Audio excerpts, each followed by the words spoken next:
Guys welcome to স্পটিভাস। তো আজকে নিয়ে চলে এসেছি ইউরোর কোয়ার্টার ফাইনালের ফ্যান্টাসি প্লেইং 15 বা 11 নিয়ে। তো আজকে ওয়াইল্ড কার্ড ইউজ করবো, তো কেমন করে করবো দেখা যাবে। প্রথমে ইউরোর অফিসিয়াল অ্যাপ খুলবো, খুললে এই যে ফ্যান্টাসির এখানে যাব, দিয়ে এখানে দেখিয়ে দিয়েছে আমার টিমে যারা রয়েছে তারা কারা কারা এলিমিনেট হয়ে গেছে, আর একজন সাসপেনশনে রয়েছে, এই ম্যাচ খেলতে পারবে না। তো ভিউ টিমে যাব, ঠিক আছে। এখান থেকে আগে থেকে দেখে নেবো, ঠিক আছে, যে রুলস অনুযায়ী এই কোয়ার্টার ফাইনালে কটা ট্রান্সফার করতে পারবো। তো রুলস অনুযায়ী কোয়ার্টার ফাইনালে 3টে ট্রান্সফার করতে পারবো। এবার একটা কথা বলি, এখানে আমি ওয়াইল্ড কার্ডটা ইউজ করবো, ঠিক আছে, ট্রান্সফারের। আর হচ্ছে সেকেন্ড কথা হচ্ছে, আর লিমিটলেসটা নেক্সট সেমিফাইনালে ইউজ করবো। আর সেমিফাইনালে যেহেতু 4টে টিম সেই হিসাবে নিলে, ঠিক আছে, চারটে টিম থেকে যদি আমি ভাগও করি, ঠিক আছে, 3 4 12 বা এরকম করে ভাগ করলে, আর তাছাড়াও হচ্ছে আরও 3জন করে নিতে পারবো। তো সেক্ষেত্রে 4জন করে পার টিমে হয়ে যাচ্ছে। তো সেক্ষেত্রে ওটা হবে। দিয়ে হচ্ছে যদি বেরিয়ে যায় তো 6টা ট্রান্সফার আছে, প্লাস সাব আছে। তো সাবের তো ফাইনালে লাগবে না, তো ফাইনালের অবধি কিছু রাখতে হবে না। তো কারণ 6টা সাব ট্রান্সফার করে নেবো। আর দেন হচ্ছে যে পড়ে থাকবে, যদি 2-3জনকে না খেলাতে পারি এরকম থাকে, তো তারা সাবে থাকবে, কারণ সাব তো করা যাবে না, একটাই ম্যাচ হবে ফাইনালে। তো আমি ওয়াইল্ড কার্ড এখানে ইউজ করছি, প্লে ওয়াইল্ড কার্ড, ঠিক আছে। ওয়াইল্ড কার্ড অ্যাক্টিভ হয়ে গেল, এখানে দেখিয়ে দিয়েছে। তো আমি কেভিন ডুইব্রেনকে বাদ দিচ্ছি, ঠিক আছে, এরিকসনকেও বাদ দিচ্ছি যেহেতু আউট হয়ে গেছে, সাবিস্টারকেও বাদ দিচ্ছি, বেস্টনিকে বাদ দিচ্ছি, ঠিক আছে। এও হচ্ছে বাদ যাবে আমার, ও কারণে হচ্ছে সাসপেন্ড আছে। তো আমার 3টের মধ্যে এখানে 5টা করতে হবে, তাই আমি ওয়াইল্ড কার্ডটা ইউজ করছি। এবার আসি হচ্ছে আছে তাদের মধ্যে দেখে দেবো, এমবাপ্পেকে আমি রাখবো, রোনাল্ডোকেও রাখবো, গ্যাকপোকেও রাখবো, ঠিক আছে। এখানে মুসিয়ালা, ব্রুনো ফার্নান্ডেসকে রাখবো, জাও ক্যান্সেলো আর একানজিকেও রাখবো, আর ওসামা সিয়ান আর দিয়েগো কোস্তাকেও রাখবো। এবার আসি হচ্ছে নেক্সট ইয়েতে। তো সাবিস্টার জায়গায় আমি সার্চ করবো, ঠিক আছে, ফার্স্টে ডিব্রুইনার জায়গায়, ঠিক আছে। বেলিংহাম নাও খেলতে পারে, তাই বেলিংহামে দিয়ে যাবো না। ফ্যাবিয়ান রুইস, যার কিন্তু ডিব্রুইনার 9.6 আর ফ্যাবিয়ান রুইস 6.5, তো আমার প্রায় 3.1 কমে যাচ্ছে, ঠিক আছে। এরিকসনের জায়গায় আমরা, ঠিক আছে, নিকো উইলিয়ামসকে নিতে পারি, আর হচ্ছে জসুয়া কিমিচ এদেরকে নিতে পারি, যারা হচ্ছে গোলও করতে পারে এরকম দেখে নেব।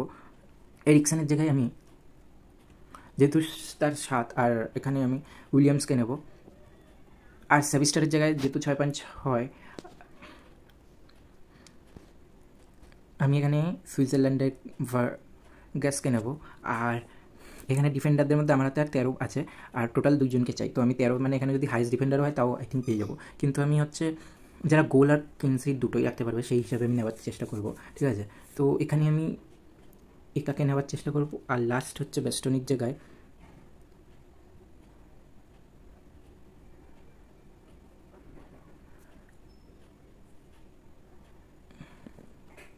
রুডিগারকে নিচ্ছি। তো আমি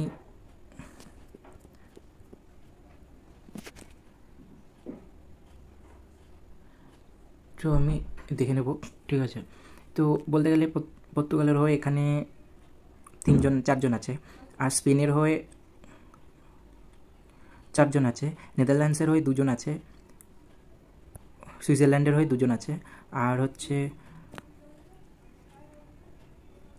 জার্মানির হয়ে 2জন আছে। তো আমি এখানে, ঠিক আছে, আমার হাতে 9.8 আছে, আর আমি বেলিংহাম আই থিঙ্ক খেলবে না, তাই আমি ফরডিনকে নেবো বা সাকাকে নেওয়ার চেষ্টা করবো। আর আমি ফরডিনকেই পিক করছি, ঠিক আছে, যেহেতু গোল করতে পারে। ইংল্যান্ডের এখানে 1জন রইল, আর একজন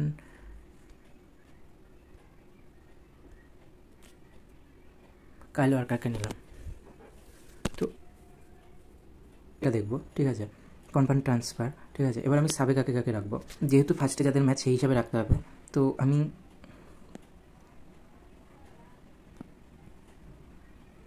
আগের ডেট হিসাবে দেখে নেব, ঠিক আছে।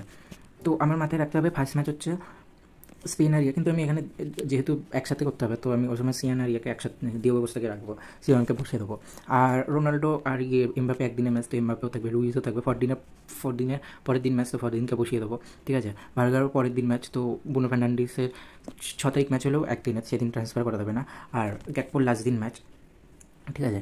কাইল ওয়ার্কারকেও বসানো যায়, আচ্ছা, একেনজি কাইল ওয়ার্কার এদেরকেও বসানো যায়, কিন্তু এদেরকে বসিয়ে কোনো লাভ হবে না, কারণ এবার ক্যাপ্টেন করবো আমি হচ্ছে I think Mbappe, Ronaldo, Fernandes, Fabian Ruiz, যে মুসিয়ালা, যে অবস্থা এদের মধ্যে কাউকে করতে হবে। বাট আমি এখানে ক্যাপ্টেন একটু রিস্ক নিচ্ছি, ঠিক আছে, রিস্ক নিয়ে রোনাল্ডোকে করছি, কারণ আমার মনে হচ্ছে তিনি গোল করবেন। তো গাইস, এটাই হচ্ছে টিম, ঠিক আছে। এবার সাব করে দিলাম, এটাই হচ্ছে আমার মেন ফাইনাল টিম। এবার দেখা যাক কী হয় শেষ অবধি। সবাইকে রিকোয়েস্ট করছি একটা জিনিসই, যে সব প্রত্যেকে লাইক, কমেন্ট, শেয়ার, সাবস্ক্রাইব করবেন প্লিজ প্লিজ। এটা আমার প্রথম চ্যানেল, আপনারা পাশে থাকুন প্লিজ, সাহায্য করুন, আমি আমার যথাযথ চেষ্টা করব প্লিজ। তাই আপনারা লাইক, কমেন্ট, শেয়ার, সাবস্ক্রাইব করবেন প্লিজ।